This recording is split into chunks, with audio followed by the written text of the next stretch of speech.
El síntoma era la manera en que el niño pequeño resolvía la escisión.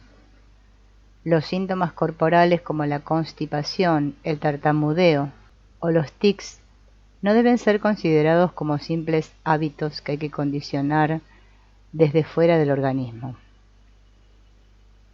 Son las reacciones físicas involuntarias a la escisión, el sentimiento desconectado del pensamiento, que producen presiones corporales más allá de la voluntad o del control conscientes. Estas presiones ocasionan síntomas. La supresión de un pensamiento real, la contrapartida mental de una sensación física, puede producir un síntoma mental, una idea irreal o una fobia, que es un tipo más grande de idea irreal. La supresión de la contrapartida física del pensamiento real, el doloroso pensamiento primal, puede producir síntomas físicos, presión menor de gases en el estómago, que tarde o temprano se convertirá en úlcera o colitis. Es importante entender que la gravedad de los síntomas aumenta con la intensidad y la duración de la presión. Una presión mental inicial puede producir unas pocas ideas irreales o fobias. Llegado el caso, ocasionará ilusiones o alucinaciones.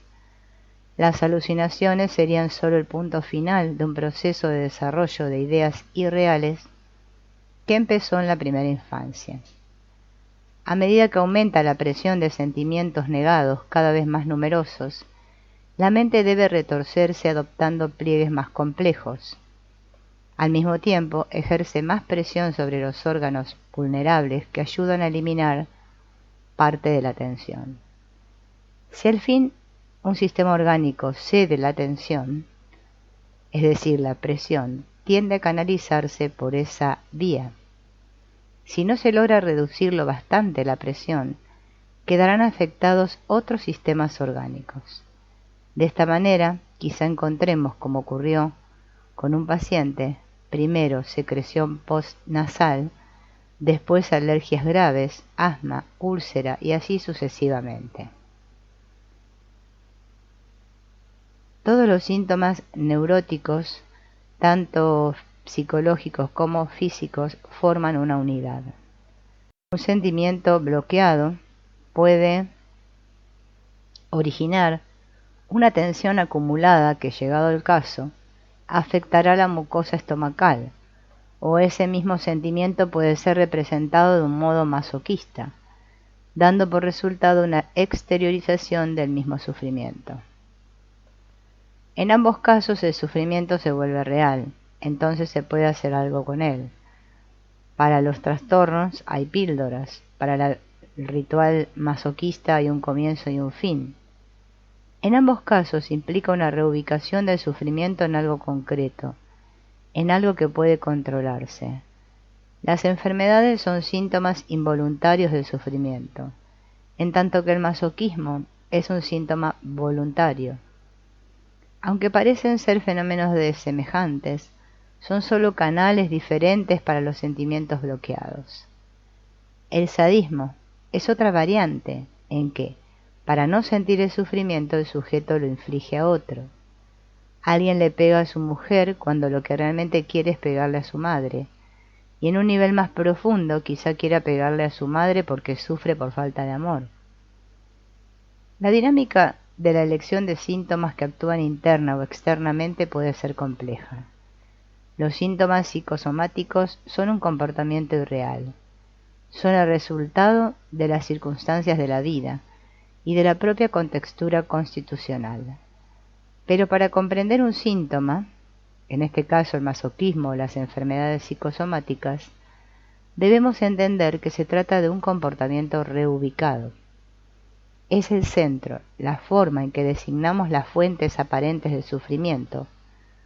Mi marido es cruel, la vida sería distinta si no se emborrachara y no me pegara. Yo estaría espléndido si solo pudiera terminar con los dolores de cabeza. Ninguna de las dos cosas suele ser verdadera. La vida no sería espléndida. Ambos comportamientos se encajan con el estilo de vida del individuo. sirven a un propósito: mantener alejado el sufrimiento real. Como los síntomas mantienen alejado el dolor, constituyen una defensa. La razón por la cual síntomas importantes suelen ser los últimos en desaparecer en la terapia primal es que el sistema defensivo que se ha formado como entidad estable después de la escena primal principal funciona sobre la base del todo o nada. Cuando aún quedan sufrimientos críticos que deben ser experimentados durante las etapas posteriores de la terapia primal, el paciente vuelve con frecuencia a los síntomas iniciales. Cuando al fin siente lo que provocó en él la decisión completa, es improbable que tenga síntomas de nuevo. Si lo miramos a la inversa, será más comprensible. Cuando un niño pequeño se escinde en el curso de una escena primal, el exceso de tensión no resulta y encuentra una salida, el síntoma. Este síntoma maneja el sentimiento y resuelve el conflicto de una manera irreal. Tratar solo los síntomas equivale pues a tratar la irrealidad. Es una tarea infinita, trátese de síntomas físicos o mentales, por eso el psicoanálisis de los síntomas lleva tanto tiempo. En un estudio de Barker y colaboradores se analiza la formación de los síntomas. Estos autores habían observado anteriormente que los síntomas como el asma, las úlceras y la hipertensión empeoraban durante las entrevistas en que se empleaba el amital sódico. El amital es un barbitúrico usado como sedante o hipnótico. Los pacientes hablan con más libertad bajo los efectos del amital. La droga parece aflojar algunas de las inhibiciones adquiridas, la fachada irreal. La cuestión implícita en el estudio de Barker era la siguiente: ¿por qué empeora el paciente desarrollando síntomas cuando está menos inhibido? En el estudio sobre convulsiones y epilepsia con pacientes bajo los efectos del amital, se describía la siguiente situación. El paciente, que había tenido ataques epilépticos antes, estaba sentado en un sillón semi-reclinable con electrodos sujetos al cráneo para registrar las ondas cerebrales. Había tenido una semana dura, dijo, caracterizada por discusiones con su mujer y su madre. Se le dio amital sódico a razón de 1,5 gramos por minuto durante 3 minutos. La relajación provocada al comienzo de la inyección fue en este caso transitoria. El paciente empezó a mostrar una mayor tensión. Al preguntársele ¿qué pasa?, contestó mi madre. Hizo crujir los dientes, gruñó y habló de un modo bastante inconexo de su madre. Se mostró alteradamente enojado y sufriente. Los comentarios sobre su madre estaban intercalados de gruñidos. Oh, oh, oh. Se le preguntó ¿en qué le molesta a su madre? Y dijo: quisiera librarme de ella, la mataría, no es buena. Está siempre fastidiándome, todo el tiempo, todo el tiempo. Parecía contener a duras penas una rabia enorme. Mi madre mató a mi padre, continuó. Algún día la voy a matar, me vuelve loco. Apretó los puños, los alzó hacia la frente y dio la impresión de no ser ya capaz ni de contener la rabia ni de expresarla. De pronto se le empalideció la cara y lanzó un grito breve, estrangulado. Después le dio un violento espasmo muscular, se puso rígido. Su cara se torció en una gran mueca, se le arqueó la espalda, cruzó fuertemente los brazos sobre el pecho, estiró las piernas tiesas. El espasmo muscular rígido se aflojó y volvió en una serie de contracciones y relajamientos típicos de una convulsión importante. Durante los 2 minutos del ataque, las ondas cerebrales fueron características de un gran acceso convulsivo. La irrupción de una crisis epiléptica había hecho abortar la posibilidad de revivir, bajo el hipnótico, las reacciones con respecto a su madre. Los investigadores se quedaron francamente asombrados de todo esto porque el amital sódico tiene propiedades anticonvulsivas definidas. Concluyeron que la crisis había sido provocada por un conflicto entre una rabia incontrolable y las restricciones de la conciencia. Baker también dijo que esto era coherente con la idea de Freud de que una crisis convulsiva, en su opinión, reduce el nivel de descarga del plano de una manifestación significativa al de una actividad neuromuscular subpersonal no significativa. Los sentimientos bloqueados dan por resultado una acumulación masiva de tensión, con la descarga convulsiva final, la crisis epiléptica. Si no estuviera describiendo un ataque, hubiéramos pensado que hablaba de lo que ocurre en la terapia primal. Es evidente que un sentimiento bloqueado en la vida de una persona no produce el síndrome epiléptico, como no produce úlceras, tartamudeo o asma. Pero cuando son años de sentimientos reprimidos, hay que concluir que se produce una acumulación de tensión superior a la capacidad del organismo para soportarla. Quedarán afectadas la zona o el órgano vulnerables. En la persona que ha nacido con tendencia a la alergia, la acumulación de tensión puede, llegado el caso, convertirse en asma. En el que tenga tendencia a los trastornos cerebrales, la tensión acumulada puede llevar a la epilepsia. ¿Qué hubiera ocurrido de haberse apremiado al paciente para que gritara lo que sentía? Creo que la expresión de lo que sentía hubiera impedido el desarrollo de sus síntomas, la resolución del conflicto. El bloqueo del sentimiento produjo una actividad neuromuscular difusa, tensión. El hecho de expresar lo que se siente una vez podría detener solo ese ataque particular, pero seguiría siendo epiléptico y, dada una presión, estrés suficiente, se presentarían de nuevo los síntomas. Al suprimir todas las represiones pasadas, podría decirse que el paciente tenía una predisposición a la epilepsia, pero no la epilepsia misma. Es como ser esencialmente sensible o alérgico, pero sin tener alergias. Hay síntomas neuróticos que habitualmente no son considerados como tales, por ejemplo, la baja estatura. Por lo común una persona no irá al psicólogo porque es baja. Sin embargo, después de la terapia, se descubre que su desarrollo había sufrido un retardo, no solo mental, sino físico. Se observa que el paciente ha crecido y entonces se puede inferir que su baja estatura era en verdad un síntoma, su resolución idiosincrásica de las contradicciones internas que lo torturaban. No, eso no. Cada hombre es su verdad. Para el neurótico, esas verdades son los dolores primales. Una mentira en la mente significa una herida en el cuerpo. Aunque la mente del neurótico diga que todo anda bien, su cuerpo dice la verdad. Los trastornos psicosomáticos son la verdad del cuerpo. Cuando el neurótico no es presa de la enfermedad resultante de la tensión crónica, puede sucumbir al hábito que le sirve para aliviarla. El cigarrillo, el exceso de comida, las píldoras, la bebida, todo se cobra en su precio.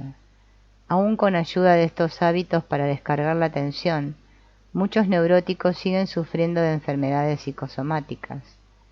El sistema neurótico es como un recipiente gigantesco que desborda de síntomas. La tarea es combatir los síntomas de la mejor manera posible, pero para ello necesitamos descargar la elevada tensión si queremos suprimir los síntomas. Solo lo conseguiremos si comprendemos que la tensión neurótica no es normal y no tiene cabida en un sistema sano. Los síntomas son el resultado de un cuerpo que trabaja contra sí mismo, de la presión entre el yo real y el yo irreal. Una salud física y mental permanente entraña la supresión de esa presión.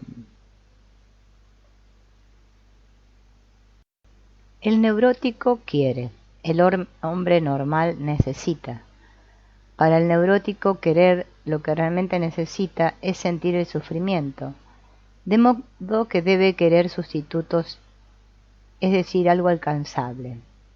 El hombre normal tiene simples necesidades porque quiere lo que necesita, no algún sustituto simbólico.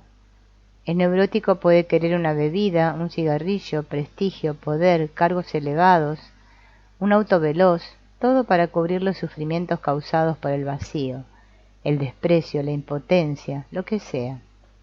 En el hombre normal no hay nada que tapar, nada que llenar. La vida parece conspirar contra el neurótico, quiere mucho porque tiene poco, pero como debe torcer su personalidad de extrañas maneras para satisfacerse, aunque sea mínimamente, se convierte en la clase de persona que aleja a la gente. Sus exigencias hartantes, su dependencia, su narcisismo, resultan intolerables a los demás. El hombre normal que no trata de llenar en cada contacto social toda una vida en que ha sido dejado de lado, es a menudo buscado y envidiado. El neurótico está siempre tomando.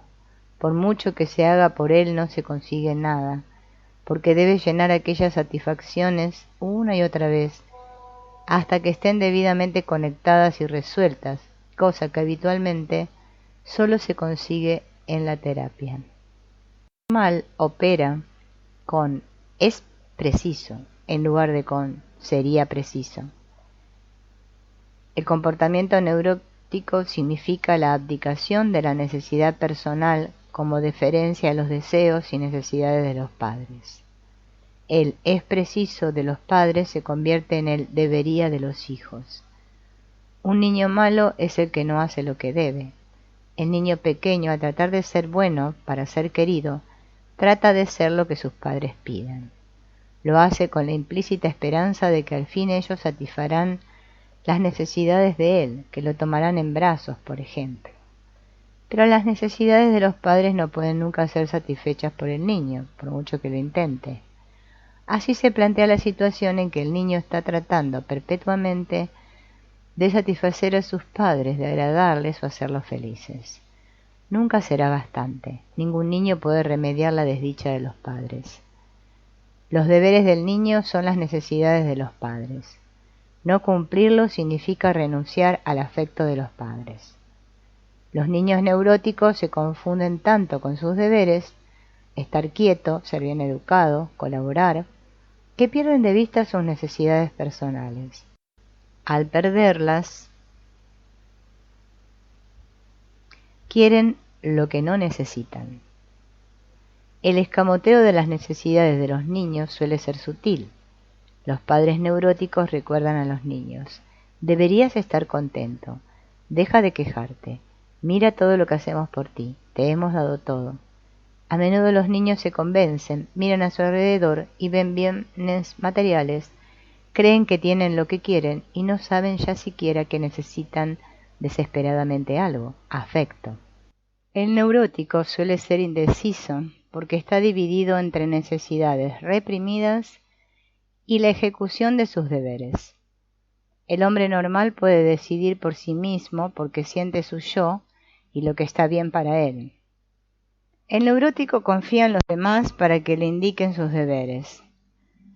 ¿Qué debo pedir para comer? De esta manera conduce su vida de modo que los demás le dicen lo que él debe hacer y nunca se permite funcionar de acuerdo con lo que siente. Esta simple pregunta, ¿qué debo pedir para comer?, suele ser un signo de la inercia del neurótico. Está diciendo: no tengo deseos, ni sentimientos, ni vida. Vive tú mi vida por mí. El hombre normal no anda en busca del sentido de la vida, porque el sentido deriva del sentimiento. La profundidad con que se siente su vida, la vida que hay dentro de él, indica su sentido. El neurótico, que se ha encerrado para no ver el significado catastrófico real a comienzos de su infancia, debe buscar, consciente o inconscientemente. Quizás trate de encontrar un sentido en el trabajo o los viajes, y si sus defensas funcionan, quizá imagine que su vida tiene sentido. Otros neuróticos sienten que falta algo y se embarcan en la búsqueda de sentido. Irán a ver a los gurús, estudiarán filosofía, se saturarán de religiones o cultos, para encontrar un sentido que está siempre mucho más lejos. El neurótico debe buscar porque el significado real es el dolor y hay que evitarlo. Entonces, el sentido se convierte en la búsqueda. Como el neurótico no puede sentir plenamente su propia vida, debe encontrar su sentido a través de los demás o de cosas que están fuera de él. Quizá lo encuentre en sus hijos o en sus nietos, en sus éxitos y logros, o estará en una oficina importante o en los grandes negocios. Cuando desaparecen las cosas de afuera, el neurótico sufre. Entonces empezará a sentir, ¿para qué sirve todo esto? ¿Qué sentido tiene? ¿Cuál es el significado de todo? El hombre normal vive dentro de sí mismo y no siente que le falta algo, no le faltan partes de sí mismo. El neurótico, en cambio, debe sentirse así si alguna vez detiene la lucha porque le falta parte de sí mismo. Un paciente lo expresó de la siguiente manera: tengo un trabajo fascinante, lástima que no me interese. No tenía sentido para él. El neurótico, incapaz de sentir el pleno significado de su vida, debe inventar a menudo una supervida o una post-vida, lugares donde continuará la verdadera vida. Debe imaginar que en alguna parte está el verdadero sentido y el propósito de todo.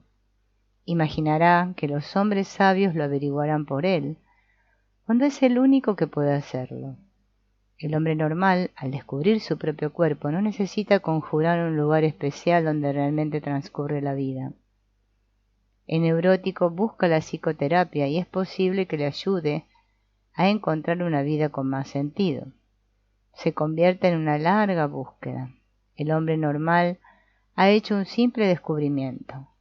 El sentido no es algo que hay que detectar, sino solo sentir. Por lo tanto, no corre a seminarios de fin de semana acerca de cómo vivir una buena vida, encontrar trabajo o cualquier otra cosa. De la búsqueda del neurótico es ejemplo un paciente que se había especializado en filosofía. Me gustaba la filosofía porque nunca tenía que dar nada por seguro en mi conocimiento. Nunca comprendí cuánto deseaba ese limbo. Como era incapaz de sentir lo bueno de la vida, ese limbo era perfecto para mí. Buscaba en el cielo y en las nubes intelectuales algún supersignificado. Todo eso para no tener que enfrentar el hecho de que todos mis años de discusiones en casa no tenían sentido, eran insensatos. Encontrar un sentido en Descartes o en Spinoza era una cubierta agradable de todo esto. El hombre normal no trata de derivar un sentido de ocasiones especiales, como Navidad o Pascua. El neurótico quizá esté deprimido durante las fiestas porque las reuniones familiares no lo hacían sentirse querido, ni le hacían sentir que tenía una familia real, afectuosa. El hombre normal no necesita hacer de la vida lo que no es. No necesita una gran investigación filosófica. Sabe simplemente que está vivo y vive y nada más. Normal es simplemente lo que hace la gente normal, y no cavar agujeros interminables para trepar afuera. Cuando el hijo o la hija, independientemente de la edad, dejan de luchar por el afecto de los padres, son estos ahora los padres quienes empiezan a luchar por el afecto de los hijos. Cuanto más normal es la actitud de retoño, más desesperados se ponen los padres. El hijo neurótico es la defensa del progenitor. El hijo era el que solía apaciguar el dolor de los padres. Era el infeliz por el que podían sentirse preocupados, a quien podían disminuir para sentirse superiores. Era la hija abnegada que se ocupaba de su madre. Sin un hijo a quien telefonear, escribir, visitar, los padres empiezan a sentir su propio sufrimiento, el vacío de su vida insatisfecha. Entonces empieza la lucha por hacer que el hijo vuelva a lo que era. Porque el progenitor neurótico es realmente el niñito que necesita consejo y consuelo, y todas las otras cosas que nunca obtuvo de sus propios padres. ¿Por qué los hijos se convierten en los síntomas de los padres neuróticos? ¿Por qué no los sacan de otros? Porque como los hijos son los más indefensos, los padres tienen que defenderse menos de ellos. Esto significa que el progenitor puede descargar mejor sus viejos sentimientos reprimidos en un niño que no tiene poder y que de ninguna manera será una amenaza para él. La forma de descubrir qué es de veras una persona consiste en observar su relación con sus hijos. Si el progenitor ha llegado a considerarse indigno e incapaz en casi todo lo que hizo de niño, cada día de su vida como padre tratará quizá de sentir que tiene razón, haciendo que sus hijos estén equivocados, e importancia, volviendo insignificante a sus hijos. Quizá tome un camino diferente, aunque igualmente destructor. Incitará a su hijo que se vuelva importante para sentirse él también digno. Trátese de una crítica dura o de una sugestión suave pero firme, el resultado es utilizar a un niño indefenso como instrumento para paliar viejas heridas de los padres. El final de este proceso es que el niño ya no reconoce sus propias necesidades, se escinde de ellas, en su urgente deseo de satisfacerlas de sus progenitores. Ser padre es una tarea difícil porque entraña modelar a alguien para que sea él mismo, no lo que uno necesita para sí. Las necesidades insatisfechas decidirán si puede ser creador como padre. No importa que sea psicólogo o psiquiatra, si sus necesidades siguen allí enterradas, el niño sufrirá. Lo que el niño sufra depende de lo que el padre tenga que borrar para conciliarse con sus propios progenitores.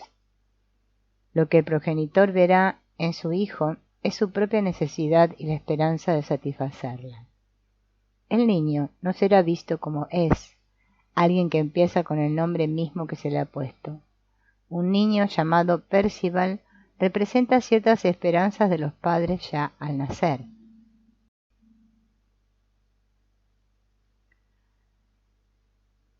Los progenitores pueden ser honestos, esforzarse por sus hijos, pero sus necesidades pasadas los hacen constantemente pesados. Un paciente tuvo una reacción acerca de un padre de este tipo. No hables más, deja en paz mis sentidos para que yo pueda tener ideas propias. Este progenitor hablaba tanto con la niña que ésta no podía tener sus propios sentimientos privados. En realidad, cuando se producía un momento de silencio y la niña parecía estar pensando, el progenitor quería casi siempre saber qué pensaba. Como el padre neurótico ve su propia necesidad en su hijo, el niño que sufre más es aquel cuyos padres más necesidades tienen. El padre destructor no es el chiflado excéntrico, sino el que tiene aspiraciones y ambiciones para su hijo.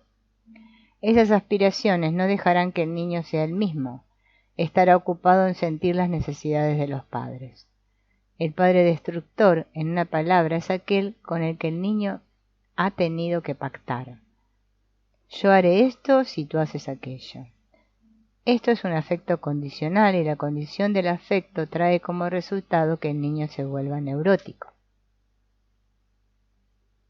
Para entender los síntomas hemos de explorar las causas. Hay que tener presente que los seres humanos tienen una historia personal. Quizá parte del problema ha consistido en que las técnicas condicionantes han dado resultado con los animales, extrapolándose a los seres humanos, pero los hombres no son animales. Cuando el niño niega la realidad catastrófica, deja de ser totalmente real y se empeña en ser cada vez más irreal. Este proceso es modelado día a día por los padres que no permitirán que el niño sea lo que es y le piden que proyecte una imagen inventada de acuerdo con lo que ellos esperan. Puede ser el niño bueno, el payaso o el tonto irremediable. El yo simbólico exige un trabajo incesante. La necesidad de protegerse del yo real es permeable día y noche. Durante el día está la representación simbólica, de noche los sueños simbólicos que protegen de los sentimientos reales, aunque se esté durmiendo. Si por ejemplo una persona crece tratando de agradar a una madre perversa, será servicial, sonreirá cuando ella lo mira, le hablará con precauciones, actuará para congraciársele, se disculpará de casi todo, en una palabra, se empeñará en diversos comportamientos que emanan del sentimiento inconsciente. Sé buena conmigo, mamita, haré cualquier cosa con tal de que seas buena. Cada uno de esos comportamientos es una referencia simbólica a ese sentimiento central.